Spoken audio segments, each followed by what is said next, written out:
seandainya saya masih menjadi DJ itu kan saya seorang karyawan, saya talent, saya hanya seorang karyawan di situ. Sedangkan sebenarnya mental saya sendiri itu, saya mental orang yang tidak bisa disetir istilahnya kayak begitu.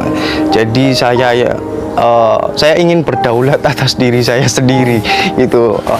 Oke, jadi untuk proses pembuatannya sendiri ini kan dari tahu pong dulu ya Mas. Tahu pong itu setelah kita produksi dari pabrik, terus kita bawa ke sini. Bawa ke sini itu nanti kita potong dulu nih jadi dua nih. Itu kan bentuknya kan kalau asli tahunya itu kan kotak tuh. Gitu. Jadi kita potong dulu jadi dua, terus kita keluarin bagian dalamnya dengan posisi terbalik. Nah, setelah jadi seperti ya ini yang bisa dilihat, itu baru nanti diisi dengan adonan baksonya. Ya, yang membedakan kita dengan yang lain itu pada umumnya kalau tahu wali di luaran itu mereka menggunakan aci, Mas. Kalau kita itu menggunakannya isinya adonannya bakso, gitu. Jadi pakai bakso ayam dengan perbandingan 1:1, gitu. Jadi biar rasanya lebih sedap. Karena sebelumnya sebenarnya udah ada tahu bakso, gitu. Jadi ini sebenarnya inovasi kedua, gitu. Tahu wali ini, tahu wali itu Bu. Untuk produksi setiap harinya itu bisa sampai 1.500. Ini hari ini itu 2.400 piece ya. Ya, 2.400 piece. Kalau untuk adonannya sendiri itu berarti bikin berapa kilo?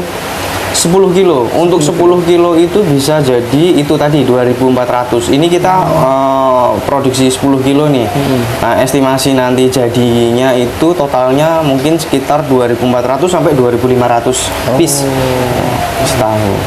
Setelah proses ini tuh baru nanti ada lanjutannya itu pengukusan gitu, pengukusan mungkin kisaran estimasi waktunya mungkin 10 sampai 15 menit, baru nanti kita dinginkan kembali seperti yang ada di sini. Terus kemudian ditaruh di box ya.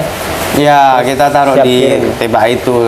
Kita siapkan per tepak itu isinya sekitar 150. Kadang kalau misalkan bisa diisi 200 ya 200 gitu. Tapi kita ngisinya 150 sih. 150 biar gampang ngitungnya lah. Terus kemudian siap kirim ke but-but ya Mas ya? Iya, betul. Sisa stoknya baru kita masukin di storage di freezer. Itu biasanya tahan berapa lama Mas? Kalau selama itu dalam posisi freeze itu masih bisa sampai 2 mingguan gitu. Kita pernah kirim juga sampai ke luar Jawa gitu, sampai Balikpapan ini juga udah pernah. Kita kan punya kemasan yang frozen food juga. Jadi kalau seandainya mau dibikin jadi oleh-oleh begitu ya juga bisa. Nah, gitu. Nah, kalau nontonin pengen beli online Mas ya, lewat apa Mas? Kalau beli online kita bisa lewat WhatsApp bisa, terus kita di GoFood dan Shopee Food juga tersedia. Tapi kalau untuk pembelian yang sifatnya dari luar kota mau kita kirim biasanya lewat admin WA.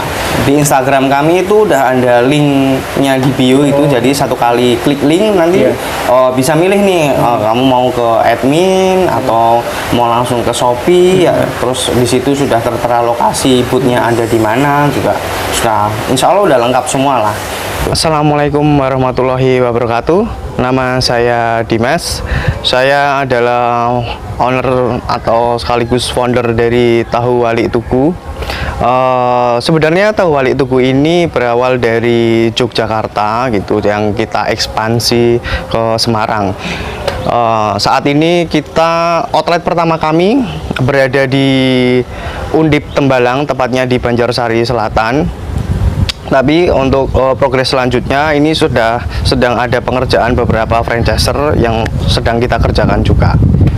Untuk ide sendiri begini, karena saya itu orangnya senang jajan. Saya sama biniku itu senang jajan, Mas. Tahu wali itu memang salah satu olahan tahu, sebenarnya itu salah satu makanan dari favorit saya, jajanan favorit saya. Itu. Tapi selama saya jajan tahu wali, entah itu dari Jogja, dari Solo, begitu, itu kan memang banyak berbagai macam brand tahu wali yang sudah ada ini di sini gitu. Cuman saya merasa itu kok kurang klik dengan saya gitu. Kalau pada umumnya tahu wali itu menggunakan aci, punya saya enggak. Saya lebih menggunakan olahan tahu bakso gitu. Untuk modal awal sendiri, untuk awal kali itu saya bikin bisnis plan dan market listnya semua itu nggak banyak, kurang lebihnya nggak ada 10 juta kok. Itu sudah termasuk bahan baku ya, itu udah boot dan segala macamnya. Karena dulu memulainya itu dari tahu bakso terus frozen, kita hanya kami itu hanya itu mas, apa namanya, dari orderan teman-teman sendiri kita trial coba, ternyata cocok, teman-teman pada cocok, terus disarankan kenapa nggak buka aja sendiri gitu. Akhirnya karena saking banyaknya masukan itu, saya memutuskan untuk oke lah, kenapa nggak kita coba gitu. Akhirnya saya coba bikin konsep ini semua, akhirnya jadi dan berjalanlah sampai sekarang, alhamdulillah.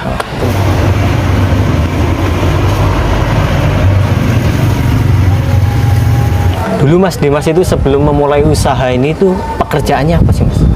Saya panjang mas. Kalau dari awal gitu, pekerjaan saya itu malah saya ada di entertain, saya ada di tempat hiburan. Sebelumnya saya sempat menjadi disc jockey juga beberapa tahun gitu, tapi saya tidak hanya berkutat sebagai talent gitu. Kalau saya cuman sebagai talent gitu, itu sainganku banyak nih, anak-anak yang lainnya itu beregenerasi itu tambah semakin banyak gitu. Jadi saya nggak bisa di sini terus gitu. Akhirnya saya memutuskan, tapi saya tidak hanya berhenti ketika di tempat hiburan, tidak hanya berhenti di itu aja sebagai disc jockey gitu. Saya masuk ke dalam sistem operasionalnya juga. Dari sistem operasional itu saya belajar banyak ilmu yang ada di sana gitu. Akhirnya saya memutuskan, udah, aku nggak bisa nih bekerja di tempat hiburan malam terus, mau sampai kapan gitu. Kalau dulu waktu nge-DJ saya kelilingnya Indonesia, bahkan sampai pernah ke Jayapura. Itu saya Jayapura itu udah berapa tahun gitu, belajar operasional banyak juga di klub-klub malam juga gitu. Tapi terus akhirnya saya udah memutuskan untuk meninggalkan pekerjaan itu, terus akhirnya memutuskan bikin usaha sendiri, jauh lebih nyaman. Hasil otomatis kaget itu pasti ada gitu, shock kejut itu pasti ada. Terbiasa megang duit banyak mas gitu. Apalagi di tempat hiburan, buat saya sendiri cukup, buat menghidupi keluarga sebenarnya ya cukup, tapi tujuan saya bukan di situ. Saya ingin memperkaya diriku sendiri. Kalau saya bisa memperkaya diriku sendiri, kenapa enggak gitu. Tapi poinnya bukan memperkaya diri sendiri gitu. Saya membuat ini agar saya dapat bisa bermanfaat untuk orang lain, terutama itu poin yang lebih penting buat saya. Ketika saya memutuskan untuk berhenti dari tempat hiburan itu, saya bikin usaha itu Al-Quran custom malahan. Itu kan jauh lebih melenceng. Teman-teman saya juga merasa, gila, lu dari pekerjaan malam terus kamu jualan Al-Quran nggak gitu. Itu kan teman-teman sampai ya tau lah gitu ya. Tapi akhirnya ya memang itu udah, memang mungkin jalanku memang ada di situ gitu. Proses spiritualitas seseorang itu kan berbeda-beda gitu. Saya ada gejolak ketika saya berada di tempat hiburan malam. Itu saya bekerja di situ setiap hari, melakukan rutinitas yang seperti itu aja kayak begitu. Tapi dalam hati itu berontak gitu, ada memberontak. Jadi malah awal usaha saya itu malah justru membuat Al-Quran custom. Jadi prayer made, sebenarnya ada sajadah travel juga gitu, Al-Quran Iqra kayak begitu juga ada. Bedanya kalau produkku dengan Al-Quran yang sudah ada itu, karena aku custom ya mas, jadi desainnya pun itu lebih desain kekinian, karena segmen targetku itu memang anak-anak muda kayak begitu, anak-anak muda yang baru hijrah kayak begitulah. Jadi Al-Qurannya dia nggak monoton, ada namanya, jadi lebih personal aja gitu kesannya. Lepas dari situ masih ada lagi nih, masih ada clothing brand yang tak bangun kayak begitu. Saya jualan kaos juga, terus baru tahu wali ini gitu. Tahu wali ini memang sebenarnya udah planku dari lama gitu, tapi kan itu tidak bisa tak kerjakan secara bersama-sama gitu. Jadi bikin Quran itu udah settle gitu buat temen-temen yang misalkan mau beli Al-Quran custom untuk mahar, atau ini kan mau lebaran juga nih, biasanya hampers kayak begitu. Ini high season gue ini kalau pas begini nih, mau Ramadan begini.